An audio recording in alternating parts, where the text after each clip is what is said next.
بسم اللہ الرحمن الرحیم۔ حضرت جابر رضی اللہ عنہ سے روایت ہے، رسول اللہ صلی اللہ علیہ وآلہ وسلم نے فرمایا، جس کو یہ خوف ہو کہ وہ رات کے آخری حصے میں نہیں جاگ سکے گا، وہ رات کی ابتدا میں عشاء کے بعد وتر پڑھ کر سو جائے، اور جسے یہ امید ہو کہ وہ رات کے آخری حصے میں جاگ پڑے گا، اسے چاہیے کہ رات کے آخری حصے میں وتر پڑھے، کیونکہ رات کے آخری حصے میں تلاوت سننے کے لیے فرشتے حاضر ہوتے ہیں اور یہ افضل ہے۔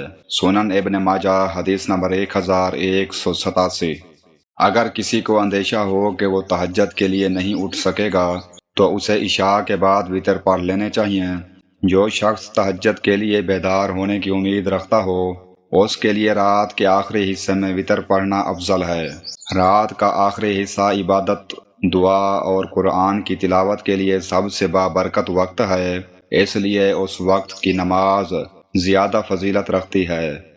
حضرت جابر بن عبداللہ رضی اللہ عنہما سے روایت ہے، انہوں نے کہا، رسول اللہ صلی اللہ علیہ وآلہ وسلم نے حضرت ابو بکر رضی اللہ عنہ سے فرمایا، کس وقت وتر پڑھتے ہو؟ انہوں نے کہا، عشاء کے بعد رات کے شروع میں پڑھ لیتا ہوں۔ آپ صلی اللہ علیہ وآلہ وسلم نے فرمایا، عمر تم کب وتر پڑھتے ہو؟ انہوں نے کہا، رات کے آخری حصے میں پڑھتا ہوں۔ نبی صلی اللہ علیہ وآلہ وسلم نے فرمایا، ابو بکر تم نے زیادہ پختہ اور قابل اعتماد کام اختیار کیا، اور عمر تم نے قوت والا کام اختیار کیا۔ سنن ابن ماجہ حدیث نمبر 1202۔ جو شخص یہ اندیشہ رکھتا ہو کہ وہ رات کے آخری حصے میں بیدار نہیں ہو سکے گا، اس کے لیے عشاء کے بعد وتر پڑھ لینا بہتر ہے، جیسا کہ حضرت ابو بکر رضی اللہ عنہ کا عمل تھا۔ اور جو شخص تہجد کے لیے اٹھنے کی امید رکھتا ہو اس کے لیے رات کے آخری حصے میں وتر پڑھنا افضل ہے، جیسا کہ حضرت عمر رضی اللہ عنہ کا معمول تھا۔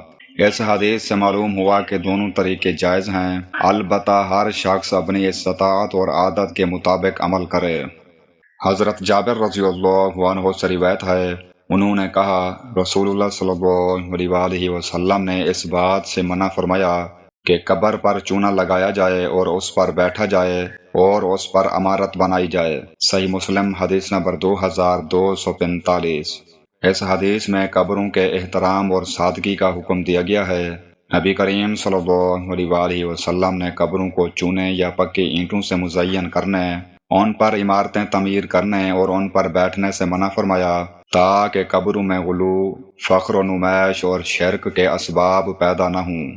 اسلام قبروں کو سادہ رکھنے اور ان کے احترام کا حکم دیتا ہے، جبکہ ان کو عبادت گاہ یا زینت کی جگہ بنانا درست نہیں۔